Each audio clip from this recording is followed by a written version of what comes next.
பேசல துரோகிகள் இருந்து கட்சியை மீட்டுட்டோம் இவங்க வெற்றி முகங்கிறாரு. அவர் யாரை துரோகிக்கிறாரு? அது அது எங்க அடிமட்ட தொண்டர்கள்ட்ட போய் கேட்டீங்கன்னா கரெக்டா சொல்லுவாங்க. ஒரு காலத்துல அதிமுக தனிப்பெரும்பான்மையோட இருந்து கூட்டணி இல்லாம வெற்றி பெறக்கூடிய நிலையில இருந்தது. இன்னைக்கு நேத்து கட்சி தொடங்கினவெல்லாம் பிள்ளையார் சொல்லி போட்டுட்டோம், கூட்டணிக்கு வாங்க, நீங்க தான் பவன் கல்யாண் இப்பெல்லாம் அதிமுக முன்னாள் அமைச்சர்கள் பேசுறாங்க. எடப்பாடியை நேரடியா அழைப்பு விடுறாரு. இந்த நிலைமையை எப்படி பாக்குறீங்க அதிமுக நிலைமையை? நான் 87 டிசம்பர் 25 தலைவருடைய மறைவிலேருந்து இந்த கட்சியை பார்த்துக்கிட்டு இருக்கேன். இதே போல அப்ப பேசினவங்களையும் நான் பார்த்துக்கிட்டு தான் இருந்திருக்கிறேன். அதுக்கப்புறம் எத்தனை ஆண்டு ஆட்சியில இருந்திருக்கோம் நாங்க.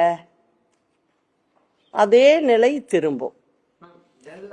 அதிமுகவை பொறுத்த வரைக்கும் இது 2வது முறை இந்த பிரச்சனை வந்திருக்கு.